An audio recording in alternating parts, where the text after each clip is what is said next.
मेरे कहने का मतलब है दोस्तों, अगर आप एक चपरासी से बात करोगे, एक प्यून से बात करोगे, तो भी आपको तरीका चाहिए। आपको उससे कैसे बात करना है कि वो आपकी बात को माने, आपकी बात को इग्नोर ना करे, आपकी बात को माने, उसके लिए भी आपको एक तरीका चाहिए। कहने का मतलब है, अगर आप किसी निम्न लेवल से बात करोगे, आप उसको अपनी बात मनवाना चाहोगे, तो उसके लिए एक तरीका होता है कि आपको कैसे बात करना है।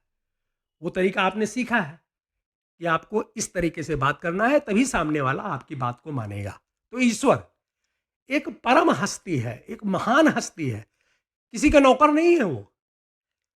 आप उनके पास जा रहे हो कि भगवान मेरी ये मदद करो, भगवान मेरी ये मदद करो। वो आपके पास नहीं आ रहे हैं कि आप हमारी भक्ति करो। तो कहने का मतलब है, जब ईश्वर की आप भक्ति कर रहे हो, जब ईश्वर से आप साक्षात्कार करने की कोशिश कर रहे हो, जब आप ईश्वर से अपनी बात मनवाने की कोशिश कर रहे हो, तो बात करने का तरीका क्या होना चाहिए, उसके लिए आपको सोचना है एक बार।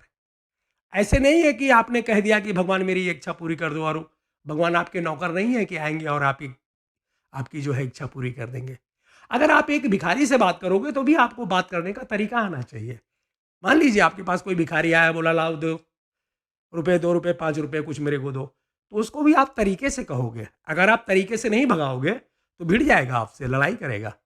आपको अपनी इज्जत बचानी है, तो उसे तरीके से बोलना पड़ेगा, हाथ जोड़ना पड़ेगा, या विनम्र से बोलना पड़ेगा कि भैया मेरे पास चेंज नहीं है, अभी मैं नहीं दे सकता हूँ, बाद में देखेंगे। तो वो चला जाएगा आपको छोड़ के। कहने का मतलब है, जब एक भिखारी से, जब एक चपरासी से आप तरीके से बात करते हो, तो एक इतनी महान हस्ती है ईश्वर, जिसके ऊपर पूरा ब्रह्मांड डिपेंड है, उनको आप इतना ईज़ी तरीके से क्यों ले रहे हो कि आप कहोगे और वो मान जाएँगे?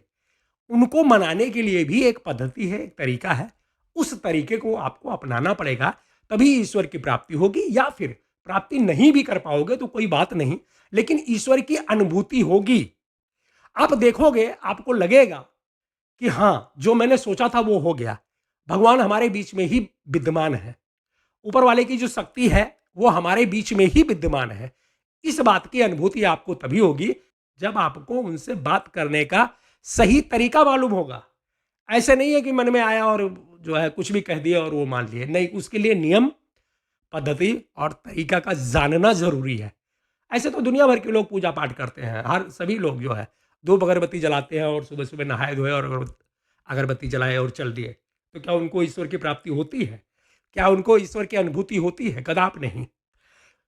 भले ही वो ज़्यादा टाइम देते हों, आधा घंटा तक बैठे रहें, खूब जप-तप करें, लेकिन ईश्वर की अनुभूति नहीं होगी। उनको लगेगा कि ईश्वर है ही नहीं।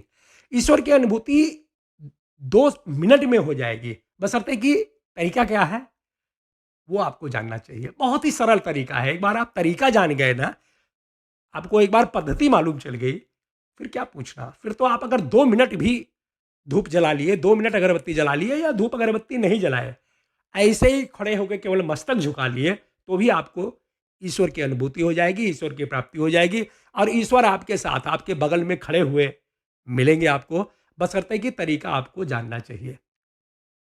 जैसे आप लोगों को तो पता है, कहीं पे टेलीफ़ोन मिलाना है आपको, बात करनी है किसी से, तो अब आप ऐसे नहीं कि कोई भी नंबर डायल करो और आप अपने संबंधी से बात कर लोगे।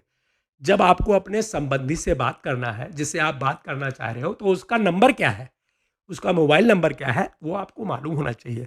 एक भी अंक अगर गलत दब गया, तो आपकी बात उनसे नहीं हो पाएगी, जिनसे आप बात करना चाहते हो।